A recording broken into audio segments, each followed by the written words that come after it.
Welcome back, everyone, to our discussion of molecular orbital theory.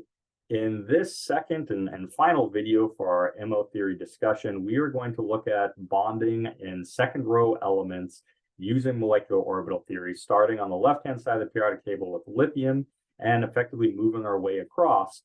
And in doing so, we're going to sort of uncover a lot of the important features of molecular orbital theory and hopefully give you a flavor for what to expect as you move to more and more complex molecules, which we won't be doing in this class.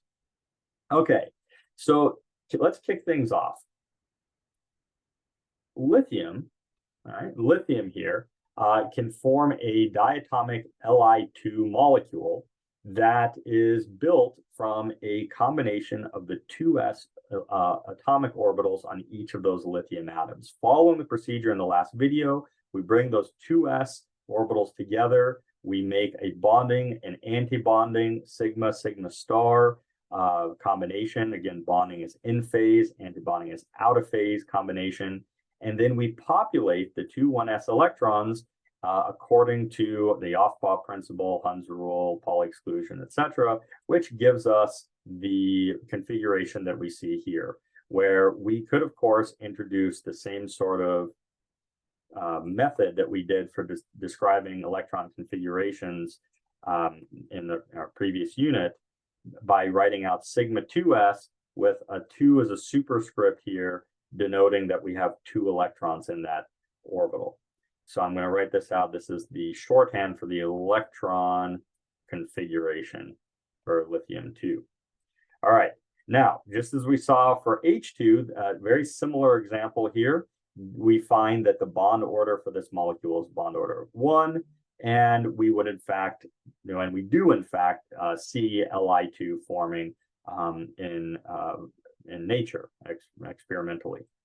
Okay, so the difference here between Li2 and H2, of course, comes down to what orbitals are being used to describe the bonding.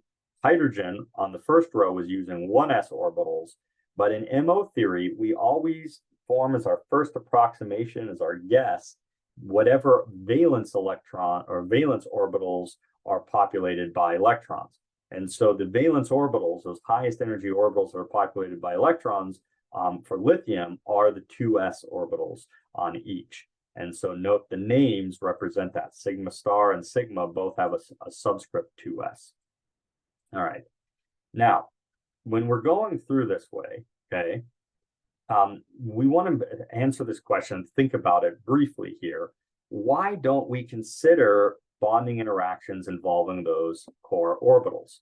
Okay, so if you think about this, let me give myself a little more screen here. If you think about the MO energy diagram for lithium, if you were to think about where the 1s orbitals are relative to the 2s, we'd come up with something that looks like this. And again, I'm not drawing anything to scale, but I really just want to drive home this point real quick. So I'm going to have my sigma 2s, sigma star 2s right here, okay? The 1s orbitals are going to be way, way, way down here at the bottom, okay?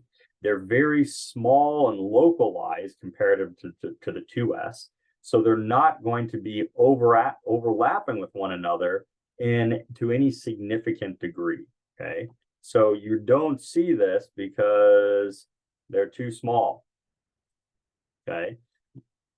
They're too small, they're too tightly held to each one of the respective atoms, so you do not form bonds between them, okay? So it's only those valence orbitals that we're going to be focusing in on. All right, and so we can do this and start moving across the periodic table. We can look at, for example, beryllium-2. Beryllium-2 has 2 1s electrons on each atom, and of course that gives us a bond order of 0. And so we don't predict to find Be2 in nature. All right, we can move across over to the P block, looking at boron, carbon, and the rest of the guys over there.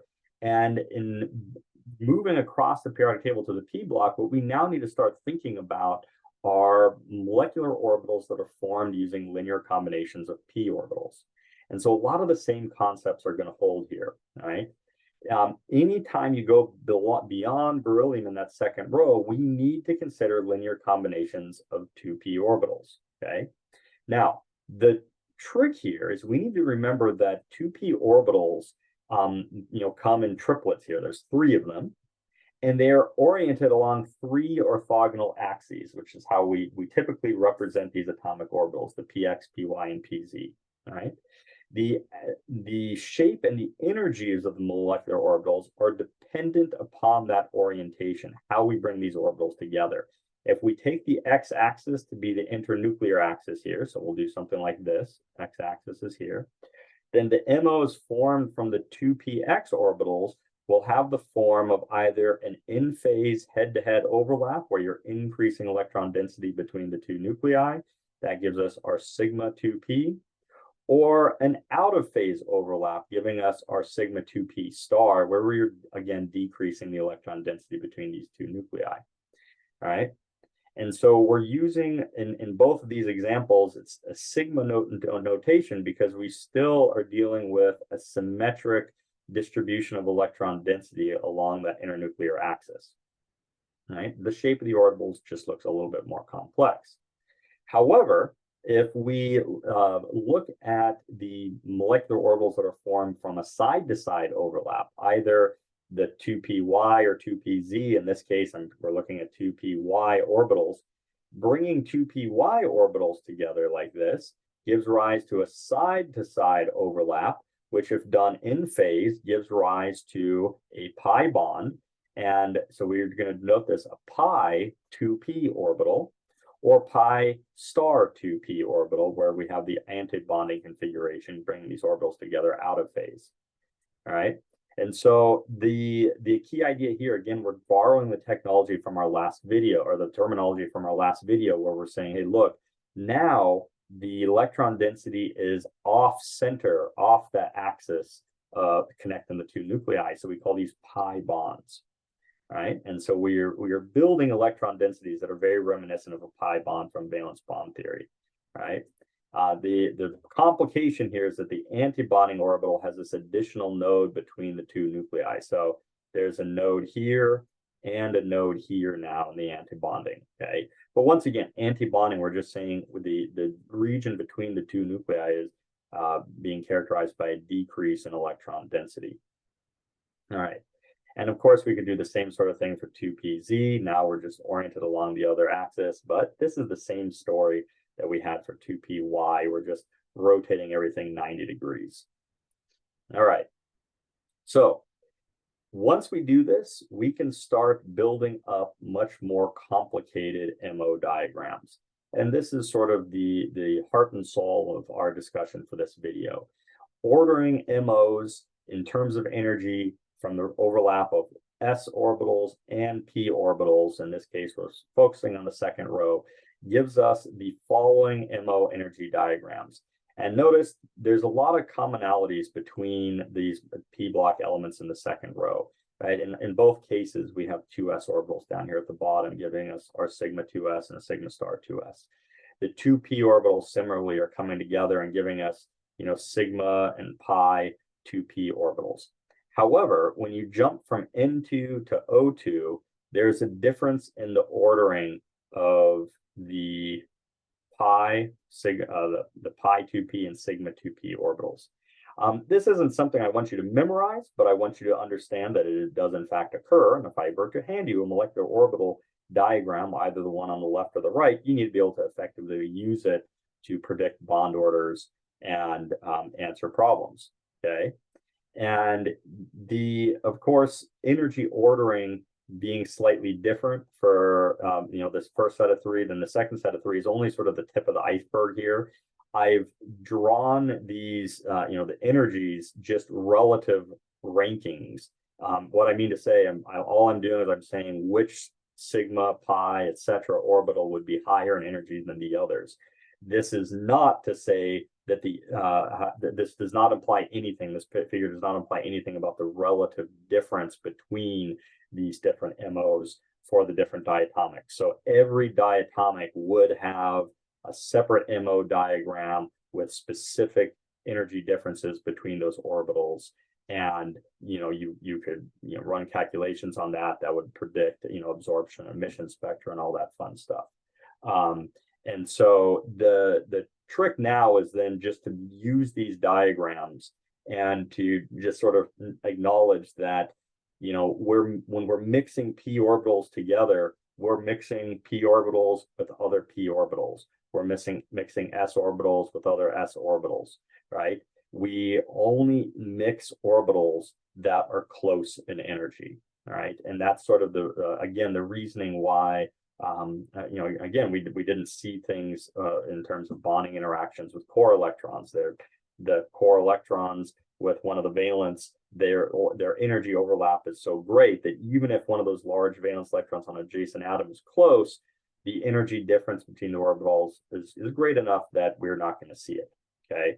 And so what I want you to be able to do is kind of round out our little mini lecture here is to fill in orbital energy diagrams for p block second row atoms, essentially be able to reproduce this entire figure here, where you just ask the question, how many valence electrons do we have coming in? In the case of boron, it would be 3 from each atom. And so we'd end up with a total of 6. And of course, you get this sort of configuration of 6 electrons, be able to calculate the bond orders here.